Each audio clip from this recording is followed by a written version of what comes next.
Welcome to Metabolites, the home of football chemistry.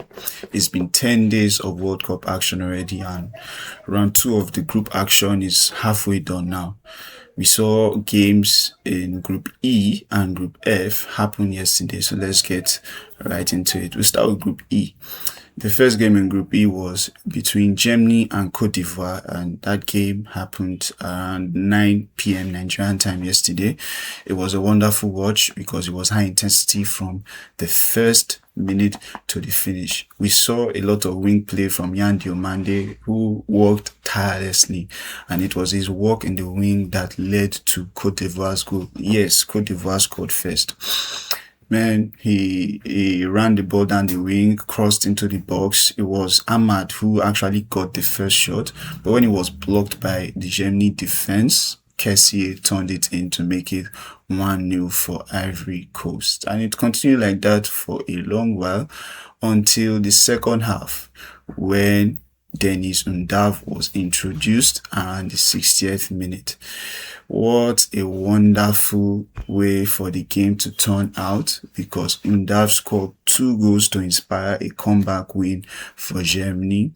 The game ended 2-1. I want to give kudos to Felix Mecha, a dominant display in the midfield, and it was his assist that brought about the winner from Denis Undav.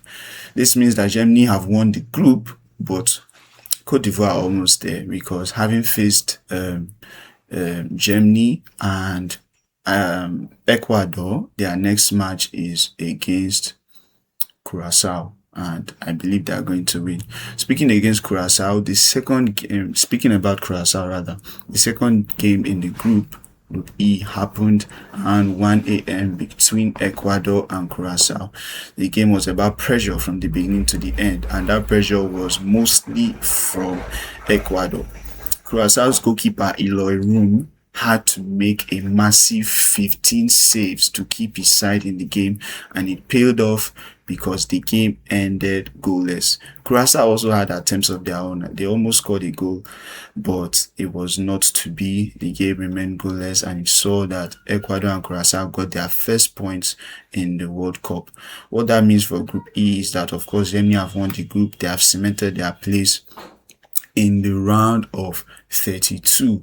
But then Cote d'Ivoire are on 3 points. Ecuador and Curacao are on 1 point each.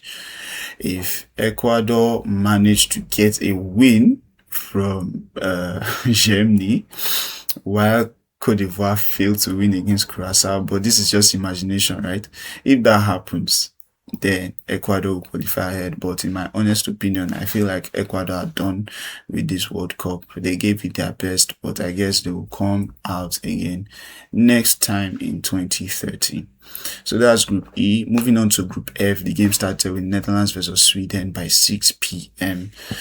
And wow, it was a go fest. What do I want to say? I want to call it karma, because the same way Sweden got 5-1 against Tunisia, they had to submit all the goals they scored back to Netherlands. Karma at its peak. Netherlands won the game 5-1. Braces for Brian Brobby and Cody Gakpo. A lot of square play from the Netherlands wingers, or should I say defender, because Denzel Dumfries got 2 assists, one for Gakpo and the other for Brobby. Also 1 assist for Gakpo as well. Let's just say that Sweden were not ready to contain the Netherlands attack at all. Their use of wing backs initially was what made them to suffer so much in the game. It was only when they introduced Elanga in and started using more of 4 defenders at the back that the game managed to fall a little bit towards the favor of Sweden.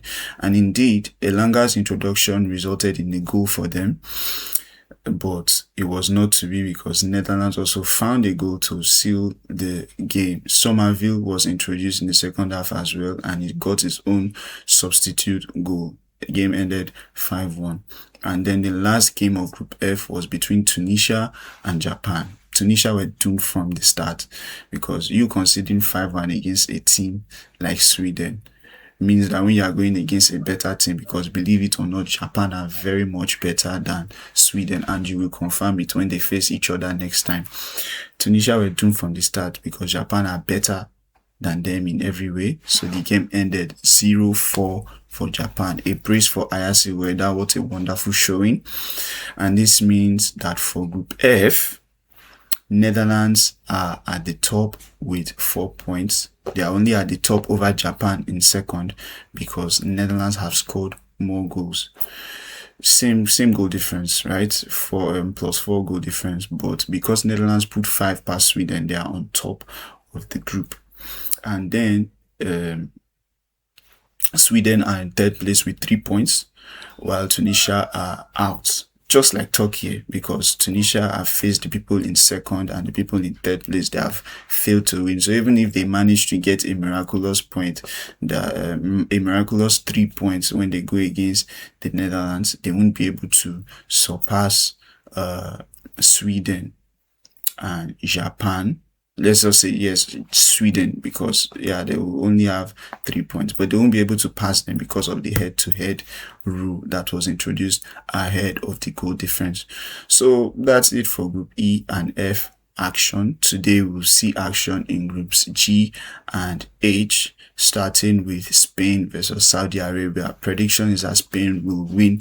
They will not be taking this game lightly at all, seeing that they have experienced a bit of a hitch in the first game against Cape Verde. So they are going to start strong. I hope the coach is taking notes. They start strong with Yamal and Nico Williams to seal their 3 points while it is still early. Then up next is Belgium versus Iran. Belgium ought to win that game because the game between Iran and New Zealand, I feel Iran were just lucky to get those 2 goals. Belgium are more defensively solid. And if they start Lukaku, their attack will be just as equally sharp as their defense. So Belgium, easy win. Uruguay versus Cape Verde. Though we have seen Cape Verde in action against Spain and what they are capable of doing defensively, the pressure from Uruguay makes me believe that Uruguay are going to win that game. Why do I say so? Because one thing I commented about Spain's game in the last match against Cape Verde was that they were passing the ball too much and they had profligacy in their attacking ranks. But Uruguay do not play like that. Uruguay attack and the pressure from start to finish. Their defenders want to take shots. Valverde is a monster when it comes to shot taking, and then their attack are not sleeping as well. So if Cape Verde come there with only the intention to defend, they are going to have their asses handed to them. So my prediction is a win for Uruguay. And then the last match of the day, which will be happening by 2 a.m. I believe, is between New Zealand and Egypt. My prediction is that both teams are going to score in that match. Hopefully we'll see senior man Chris Wood in action with those wonderful ball control and maybe a goal to his name this time around. But Egypt, who have Mo Salah and other wonderful attackers in their ranks, should also have a goal to score. I don't know who's going to win, but I guess we'll find out by the end of the day. Let's hear from you. Tell us what you think is going to happen in today's matches, how you see the games ending, who you think is going to score. Remember to like this video and subscribe to the channel. Hit that notification bell and share this video to your friends. This is Metabolites. It's been day 10. We look forward to reviewing day 11 of the football competition, the World Cup, with you. Don't go anywhere. We'll see you tomorrow. It go be.